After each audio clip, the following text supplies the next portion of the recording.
Do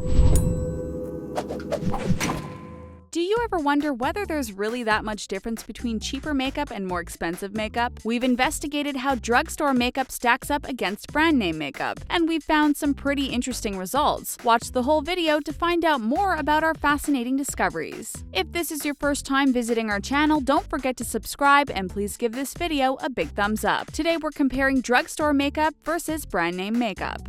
Parent companies.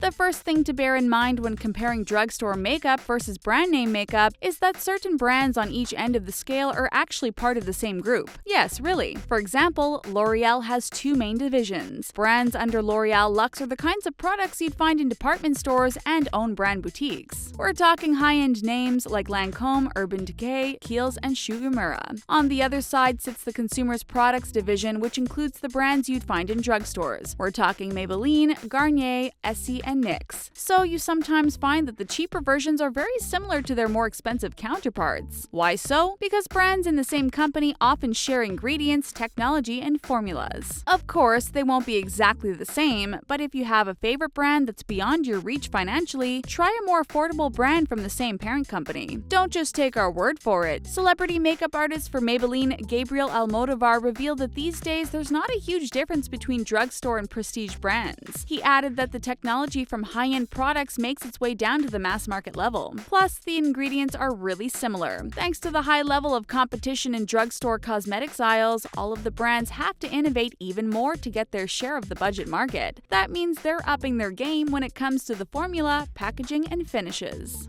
Shelf life. When considering which products to spend less on and which products to spend more on, think about shelf life. It makes sense to opt for cheaper brands for the kinds of makeup that don't last so long. After all, it would get very expensive to splash out on luxury mascaras every 4 months. Each type of makeup has its own use-by recommendation. These rules aren't as hard and fast as food products, of course. Cosmetics companies aren't required to place expiration dates on their products. And many of us don't even realize that we need to replace our cosmetics within a certain time frame, but there is usually a clue on the packaging. Are you wondering how you can tell? Most products have a period after opening symbol, often shortened to PAO. This serves as a guideline and suggests when you should stop using the product after you've opened it. It looks like a pot with an open lid and has a number with the letter M inside it. The M stands for months. So if it says 12M, that means you should throw the product away a year after you opened it. So let's look at some specific products now to discover where you can save and where it's worth splurging. Mascara. Mascara is the product with the shortest shelf life. Cosmetics companies generally advise consumers to throw out their mascaras 4 to 6 months after opening. This is because bacteria can easily get into your mascara tube and then be transferred to your delicate eye area via the wand. Also, the consistency of mascara changes quite quickly after being exposed to air. It goes dry and clumpy. This is why you should never pump your mascara wand. Doing that forces air into the tube. Instead, you should circle the wand around the tube slowly to evenly coat the bristles. If you notice your mascara has changed in scent, color, or texture, then it's time to replace it. Given all that, you'll probably want to choose a drugstore mascara. And the good news is you can get away with a cheaper alternative when it comes to mascara. For example, let's go back to the L'Oreal stable of products and compare two. Let's pit the drugstore option of Maybelline, the Falsies mascara, against the high-end Lancôme Hypnose mascara. Take a look at the ingredient list and you'll find they're very similar. They both include hydrogenated jojoba oil, silicones, palm oil, and pegs. Although the more expensive option might have a slightly better application, the cheaper version is still considered a good duplicate by beauty testers. Face makeup.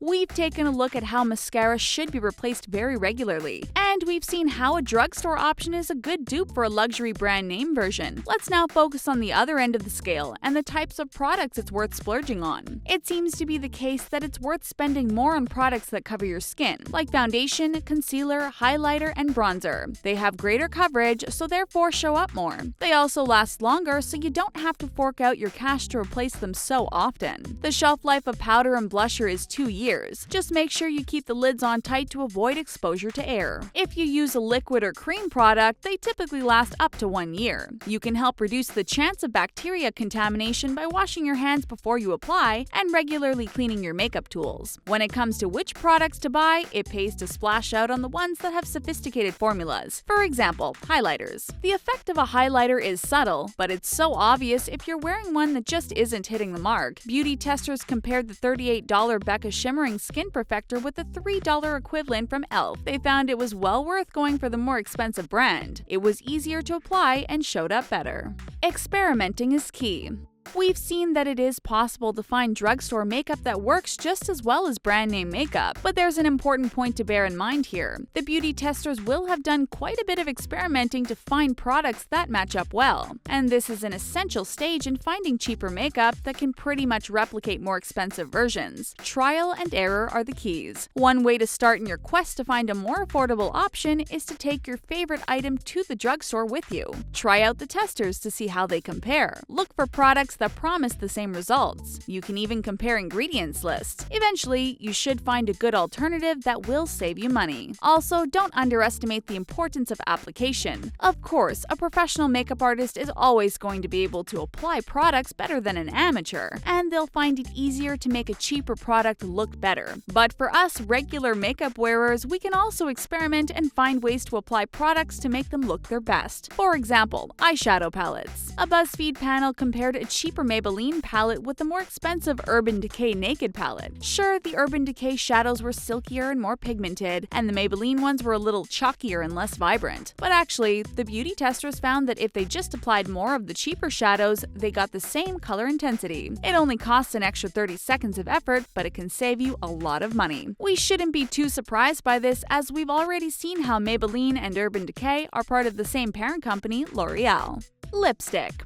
If you're wondering how drugstore lipstick compares with brand name lipstick, get ready to learn the answer. Many tests have been done comparing the two, and in the Tapuz test, there were pros and cons to each. The cheaper lipstick cost $8. It had a shiny pearl finish, but it still looked quite good. The expensive lipstick cost $35. It had a good fragrance, but it was quite difficult to apply. This is because it had a matte finish, so it was dry. And this is a really important point we need to make here. To be able to fairly compare products, you need to contrast like for like. By that, we mean you need to put a matte lipstick against another matte lipstick, or a pearlescent polish against a pearlescent polish, for example. It will be more relevant if the two products then end up looking and feeling really similar, as they're supposed to have the same final effect. Another interesting point this tester made was about staying powder. She applied the apple test to both lipsticks. This basically means she ate an apple and compared how the two products stood up to the disturbance. The cheaper lipstick almost faded, and the more expensive lipstick started to fade, but they both still looked okay. So although there are differences between products, it doesn't necessarily make that much difference in the end.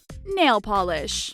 When it comes to nail polish, you probably assume that the more you pay, the longer it will last. But that's not always the case. Consumer Reports magazine carried out a test of 7 nail polishes. A professional manicurist applied polishes to 10 panelists. Each of the volunteers wore 2 different brands at the same time. Then trained testers scored how good the polish looked after 7, 10, and 14 days. An extra 10 volunteers tested how easy they were to use by applying and removing the polishes themselves at home. Surprisingly, the panel found that the one that lasted the longest was the cheapest. Revlon's Sinful Colors Professional came out on top. It's available at drugstores and only cost $2. The most expensive polish in the test was Chanel's Le Vernis at $27, and that came second to the bottom. In fact, 4 out of the 10 volunteers who applied the Chanel polish themselves said it chipped the day they put it on. A Chanel spokeswoman responded with a statement to ABC News. The cosmetics company explained that there's more to their polish than just lasting hold. They added, if you want maximum durability, you have to follow the application steps precisely. This involves applying a base coat, 2 thin coats of Le Vernis, and a top coat. Adding all of those extras into the equation makes the total cost $79. This is compared to $10 for the Sinful Colors Professional set of base coat, color, and top coat. It takes the Sinful Colors polish a bit longer to dry. However, it's clear that when it comes to these polishes, the drugstore option is not only cheaper but lasts longer too. That's a no-brainer, right? Eyeshadow. When it comes to eyeshadow, how do drugstore options compare to brand names? We can turn to Tapoos for a little enlightenment on this topic. Take a look at these two side-by-side pictures. The tester's makeup looks pretty great in both, right? And pretty much the same too. But there is a considerable price difference between the two. The eyeshadow on the left is the cheap option. It costs $10. Not only does it look good, but the tester also found that it glided on smoothly. Its texture was thick too. As for staying power, it also scored highly for that. It didn't fade, bulge, or wrinkle. On the right-hand side, you'll see the more expensive eyeshadow. It had a thick texture like its cheaper counterpart, however, it cost nearly 5 times the price, at $46. That goes to show that when it comes to eyeshadow, you really don't have to spend more to get a similar effect. As for the eyeliner, the cheap one on the left cost $7, and the expensive one on the right cost $46. The tester thought they were both good, and they were actually pretty much the same. The main difference was between the mascaras. The cheap one on the left was found to be a bit lumpy, but okay overall. It cost $9. The more expensive one on the right was smooth and free from clumps. It cost $29. Which type of eye makeup would you spend more money on?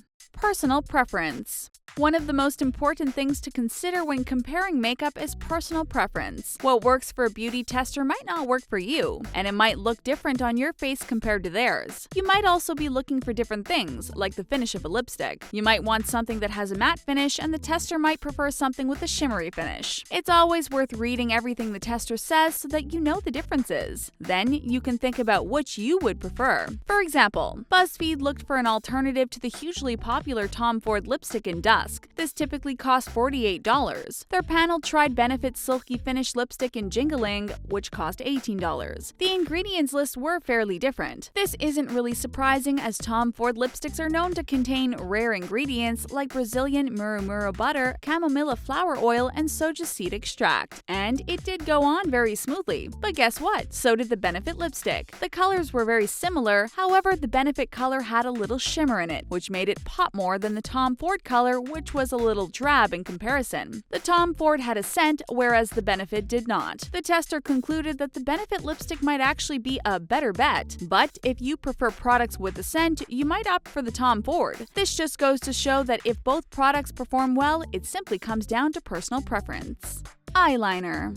Cosmopolitan tested drugstore makeup versus high-end makeup to see if there was any difference. The tester used products that claimed the same results. She applied them in the same exact way. She ended up wearing $147 worth of drugstore makeup in one complete look, and $513 of prestige products in the other look. And what did she find? That the results were almost identical. The Cosmo beauty expert said that she'd honestly recommend any of the products she tried. She also came to the same conclusion as most other testers. If you want to splurge on an expensive product, do so on foundation. If you need to save money somewhere in your makeup regime, do so on eye makeup. That makes sense, given that it's almost impossible to see any difference between the $8 drugstore eyeliner she used and the $20 prestige version. The particular two she tried were the Milani Eye Tech Extreme Liquid Eyeliner and the Kat Von D Tattoo Liner. Take a look at the rest of her eye makeup on these side-by-side images, and you'll hardly see a difference between the other products either. There's an $8 Revlon eyeshadow versus a $58 Urban Decay eyeshadow palette, and that's a $10 L'Oreal Paris mascara versus a $32 Lancôme one. We've already learned why those two products would be similar. They're both part of the same parent company, L'Oreal. So we've come full circle in our investigation into drugstore versus brand name makeup. Check out our friends at The Things who make interesting feel-good videos about lifestyle, pop culture, and everything viral that is sure to keep you entertained. Which drugstore makeup do you swear by? Are there particular prestige products you're willing to splurge on? Let us know in the comments and give our video a big thumbs up. Thanks for watching!